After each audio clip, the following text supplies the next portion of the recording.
Hey guys, today I'm here with Jason Howe. He is a Facebook ads extraordinaire, a incredible guy, and also is training other Facebook marketers how to run a better agency. So, a little bit of background from him. He has been behind several enterprise brands such as USCCA, Delta Career Education, International Culinary Centre, and many others. He's also consulted for teams behind Social Media Marketing World in 2016 and the Golden State Warriors during his time as partner at Blitzmetrics. Currently, he's focused on growing his team of clients and walking 10,000 steps a day. Anyways, guys, super excited to have Jason on the show today, and let's jump into it. Jason, my man, where in the world are you today? I'm in Singapore. Awesome, brother. So, what exactly are you doing right now? Because I kind of got the gist of everything there, but what is your main focus as of this moment? Yeah, so as of this moment, my agency has decided a couple of years ago to niche down into both finance and education. That's where our focus and our strengths are. So we primarily work with brokers and agents to fill appointments directly using Facebook. We jump over and avoid a lot of the hoops that they usually have to go through when they are trying to land appointments with customers. And we also help schools to build a longer-term sustainable funnel that actually builds a pipeline of students for their classes. All right. Can you tell us a little bit how this journey started? Because it's what is your background before you got into the whole marketing space? Yeah, so I started doing this in my first year in college. So my background is pretty much academic. I was a student. So I started back in 2012, and that's when I started getting into this, reading, writing, blogging, and I got picked up by a couple of people, Agora Pals, John Loomer, Murray Smith, and a couple of them that really brought me into the scene. And after that, I got requests to run campaigns. I started as a complete newbie. I learned and burnt, both my money and my clients' money, and we learned from there, and I've picked up ever since. Okay, what were you studying at the time? I was studying business management, and I had a major in marketing. So was the plan always to come into this space, or was it just kind of a diversion from where you were thinking you want to go? Yeah, I mean, when I first started at that point in time, I was doing a startup. But I had always expected myself to do finance, and because I was reading up a lot on investments, it was my main interest, and I was going to go into either investment banking or just like an equity kind of a research role. Like a very typical, I think, a very Singaporean thing to do. That is cool. So going on from there, you started getting picked up by magazines. What were they picking you up for exactly? Is it something your blog posts or? Yeah, so I think at a point in time there were a lot of what we call cookie cutter content, right? A lot of people regurgitating the same thing, use videos, that kind of thing, like build your brand, like include your personality. Whereas I come in and I talk numbers, and I only talk numbers. So I'm a really pretty much numbers geek. What I did was I broke down at a point in time what was confusing the people. I explained to them what those metrics meant, and explained to them which metrics they should be looking at, how to make sense of it all, how to make use of the Facebook ads report. And then there were some hacks here and there based on data. How do you optimize your ads? So eventually it got picked up by Social Media Examiner and had about I think was the post that really got prominence. The other one was by Murray Smith, because she, at a point in time, she has so much influence. She every time she shared my blog post, I'll get 1,000 people onto my blog, within the next hour. And some of my site will start to crash and things like that. So it was a good experience. Good stuff. And what happened from there? What was the result for this kind of exposure you're getting? Yeah. So I had a number of clients knocking on my door, and I also had more writing opportunities. This time they were all paid opportunities. So I partnered up with Post Planner. I partnered up with Agora Pals. I was invited by Edespresso to write on their blog and things like that. But since I was working with clients, and at a point in time I had no focus, so I was pretty much working with clients that were selling and launching mobile apps. I was working with clients that wanted to do their online courses. They wanted to sell their webinars and things like that. So it was a huge, kind of a variety. I think by 2014 to 2015, I had already worked with clients from 11 different industries, and it was just a little bit too much. And at a point in time, I started thinking about, niching down at some point in time. Okay. Now, when you say that it was a little bit too much, was there anything that triggered that response, or? No, I just think that, the diversity was a little too much. And I think in order to truly do a job really well and work really well with a client, deliver them a longer term results, not just one that are dependent on the campaign, I think you need to have a deep understanding of the industry and know what are the competitors doing and how your offer is superior to their products and features. So that's one of the things that I decided to work on ever since. Right, that's cool. Can you tell us a little more about, because you started going into the agency training space. How did that come about, and what is some of the biggest learnings you've been giving to the agencies that you're working with? Oh yeah, so I started a mastermind last year, but the idea of helping agencies started really back in 2014, 2015, because I had a lot of people knocking on my doors to ask me to teach them certain things. And I tried launching a course, but with courses, I just didn't have the experience to do it. I didn't have the experience managing a course properly. I felt that it was hard to motivate myself to provide updated content after because it's just a one-off payment and then you are responsible for them for life. But at the same time, I also wasn't comfortable with how a lot of other courses are behaving, where once you launch the course creator just disappears after a month. So it was a little conflicting for me, and I just sat back and for 2 years without doing anything. So last year I decided to launch a mastermind after gathering feedback. I started a Facebook group, got a lot of feedback from the members inside, and then I try to understand their pains, their needs, how to build it. And I launched my mastermind last May, and then since then, it's been a year, and it's been a really, really good experience just doing it alone. What do you say you've learned the most from doing that? Because obviously it's a big difference to running your own training as opposed to running ads for other people.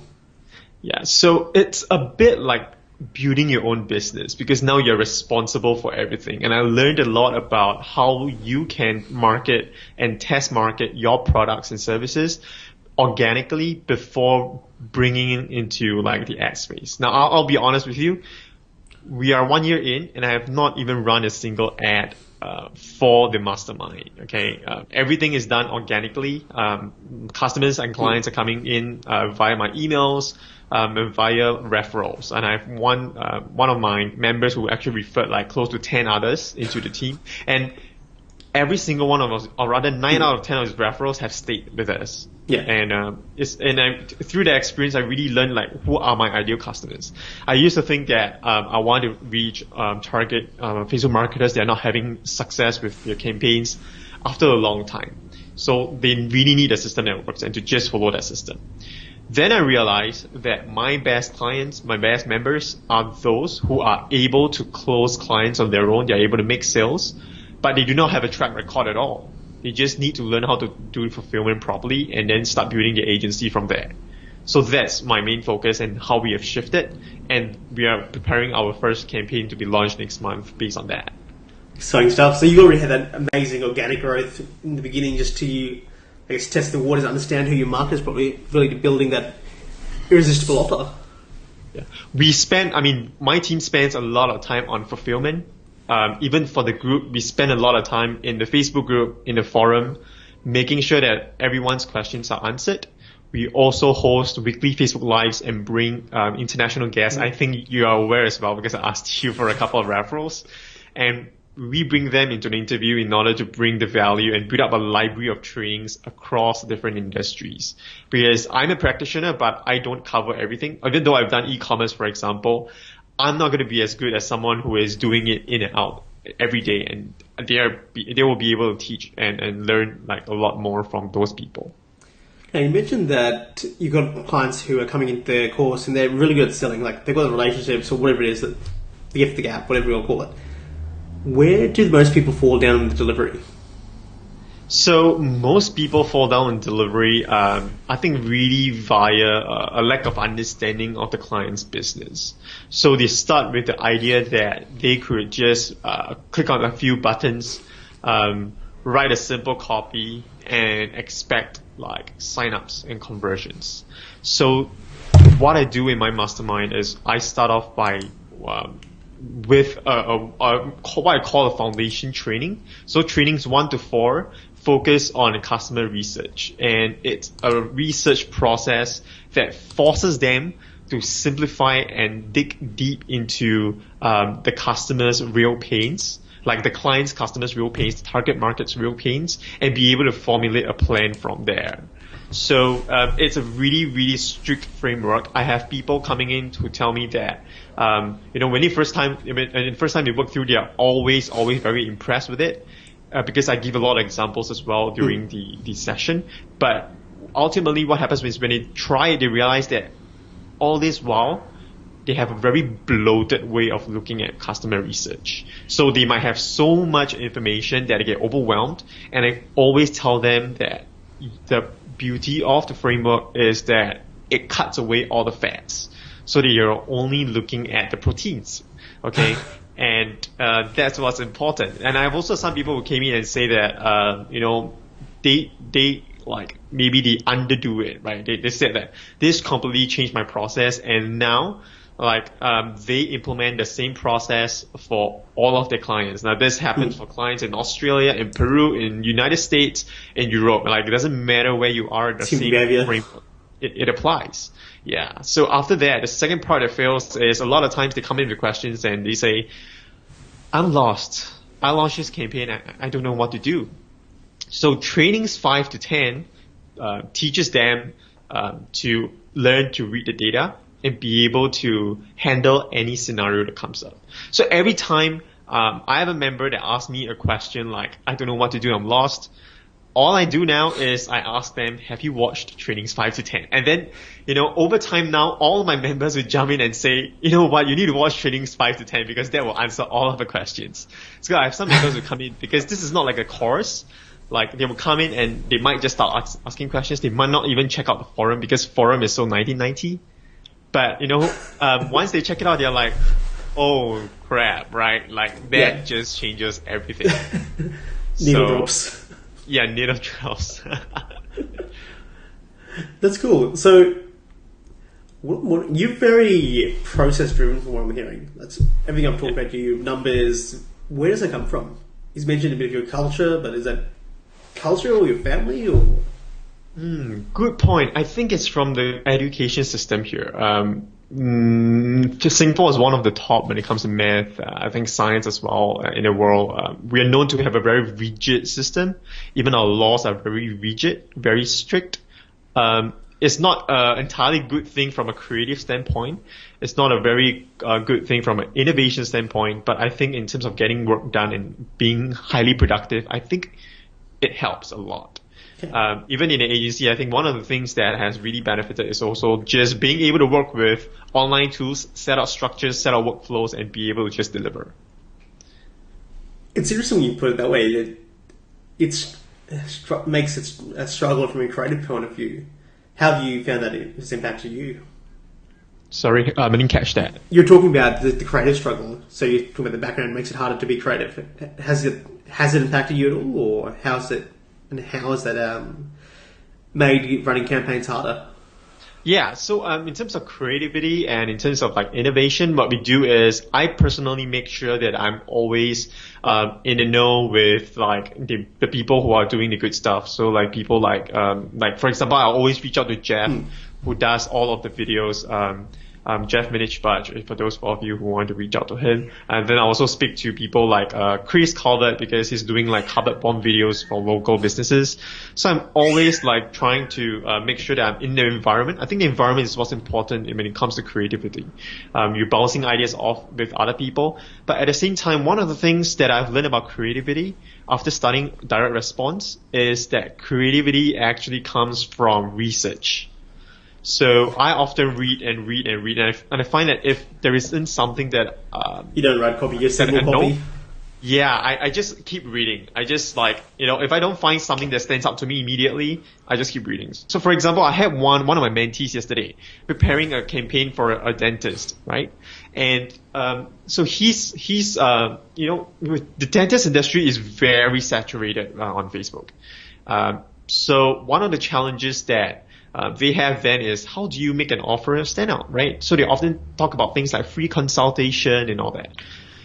Like, dude, like that's a feature, that's not an offer, right? So he came up with the idea also that we'll do like dental X-ray and free consultation. So consultation, of course, is not free in America. It's not free in, I think, in Australia as well. I'm not sure. But my view was that like it just snapped when I read it. I was like, yeah, a dental X-ray. In Singapore, like I never knew that dental X-rays existed until late last year when I went for an X-ray. And then, the dentist basically offered to do the X-ray because I had like toothaches and preliminary checks, like they couldn't find anything. So they wanted to do an X-ray just to be sure. So, that like stood out to me immediately. But to him, he didn't think about it at all because he was like already in a culture where, like he doesn't expect it to be very different. And also partially he was working with a client overseas. And in the client's market, it is also not something very common, right? I know in the US, like X-rays are mandatory every year, but like in Australia, I don't think so. So what he is doing right now is like, oh yeah, I need to go deep to talk about what dental X-ray actually does, right? And why you need it. So if you do chest X-rays, it's always to pick up on signs of infection on your lungs. So what about dental? What exactly do you do? You're looking out for cysts, you're looking out for cracks, hairline cracks in your teeth, and things like that. You want to be able to prevent complications. So then, yeah, that's the hook. That's right there, like something you can work on. So yeah, do you know like that this many people have this many issues? Yeah, exactly. Getting an early fixes problem. So take a look at book a free X-ray today. That's an exciting hook. Exactly. And at the same time, I mean, just another thing is a lot of people where they fail with Facebook ads is really not the campaign. It's the offer. So one of the things that I always talk to my agencies about right now is packaging their offer.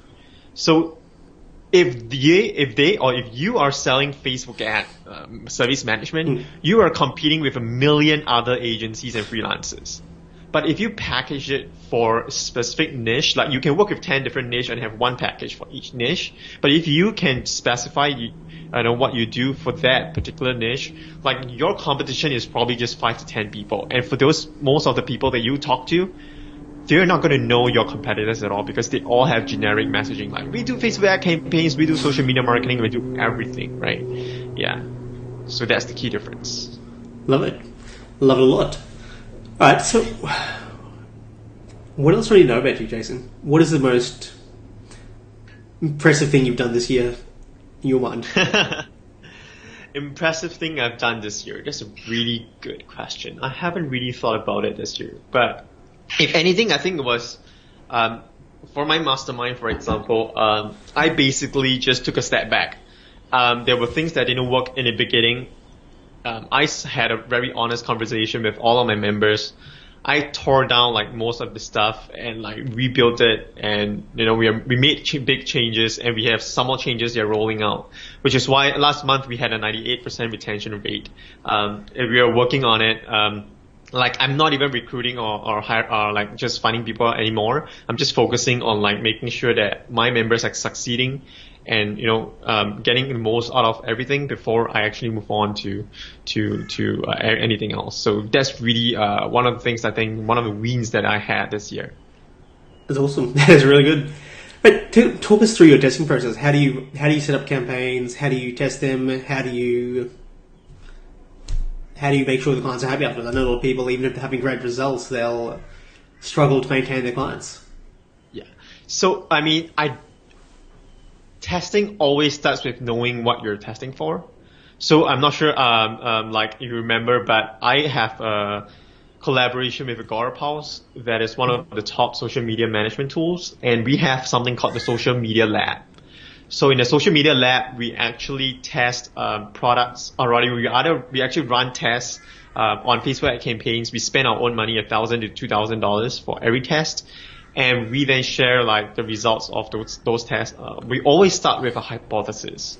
It's the same with any ad campaign you run. Like if you're running a proper campaign, you always start with a hypothesis, but your hypothesis only comes from having data. So we have a default way of starting campaigns, and when things break, that's where you start developing hypothesis and you start testing from there. I have, in my system, there's a 3-step process, but in the last step of the process is where you list down the list of things that you can test, and then you prioritize among those tests by using a grid system. Okay, so what are considered the lowest hanging fruit with the greatest impact, followed by the one with a lot of effort but creates the most impact, followed by the least impact but low hanging fruits, followed by like nothing at all. So I always get my agency mentees to pull all the different tests into this grid system before they decide what to test. And a lot of times it comes down to just a few things. The lowest hanging fruits usually come from changing of the targeting audience and changing of the copy and the images. So just give you an example. I had one enterprise client that was working with a really big name agency, didn't do well, and when I came in, within 2 weeks, we basically improved their ROI by 6 times, just by making a change to their targeting. It was crazy because it was something so simple, but yet so effective. And it's just like if I went in to look at a campaign, I could take like days and days to figure out what the problem is. But then, if I just look at the data, I make use of the data to show me where the problem is, it becomes really fast. We're looking, where the campaign's falling down. Is it the click-through rate? Is it the landing page? Is it the email itself? Why are they not buying? Where does it fall apart? Yeah, exactly. Love it. So you're obviously one of the smartest guys I know in terms of data and the creative stuff. And you work really hard. That's something I've noticed about you. Why do you work so hard? What's driving you? What is it that has you waking up in the morning? So I think that's something really personal. And I went down. I did really well back then in my high school. Not my high school. I think we have something called post high school here, what we call junior college. 2 years of junior college, or what people call senior high before they go on to college. So I thought I was always going to do law. My friends thought as well. Some of them were thinking that I would do law as well at a point in time, and I went into a conscripted army for 2 years. In Singapore there's conscription. You have to serve national service for 2 years. And what happened was something happened in my family, and I swore that I would never want money to be a limiting factor, to be a concern in my life, like ever again. Like I grew up in a low-income family, and it wasn't like I was denied of opportunities that a lot of my peers today have because they have low-income families and all that. So, I was determined to change that. So that's really what kept me going for, I think, the first 5-6 years. Now it's a little bit more of, I'm getting married at the end of this year. So, congratulations. Thank you. So it's more of how do I create the ideal lifestyle that I want to have with my fiance, and at the same time, in the last year, those members that I have helped, in my mastermind, I helped to change their lives. I have people who quit their full-time jobs, like quadrupling their income and like just changing their entire life. From what it was just a year ago, to someone who is really doubting themselves, someone who works really hard but always think they don't deserve it. But when they start seeing the results and the change in their life, like it's so satisfying. I had another client as well in Australia. As a mom, struggled a lot with her services, was pricing her services at like $200 a month. Like, how is that even sustainable? But, she was doing so much for so little, and I saw so much opportunity in her, so much potential in her. and I just, her life has changed ever since, so it's so meaningful when you're actually doing something like that, because you know that even though you're just doing marketing, you're actually making, like, these are real lives that you're changing. Yeah. Marketing is the power to change so much of a business, even through the people you're working with and the opportunities you're creating for the companies and the people who work for those companies that you don't even interact with. Exactly. I mean, even for the enterprise level clients that we worked with, some of them at like 10 to 20 jobs because of the growth that we saw from the online marketing space. Yeah, so it's really meaningful. Love it a lot. Well, guys, that was Jason Howe. If you want to learn more about yourself and your trainings and what you're doing, where can people visit? Yeah, so to learn about more about my mastermind, they can go to join.advertisersden.com. I'm not sure if I should be spelling this out. If anyone has questions, let me know.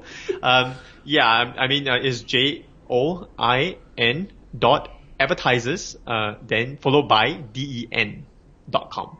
So it's join.advertisersden.com. If you want to just learn more about what I do, basically I help agents and brokers fill appointments using Facebook ads. Just reach out to me and then we can talk about it. Love it, guys. Until next time, we'll see you all in the next episode. Great. Thank you, Josh.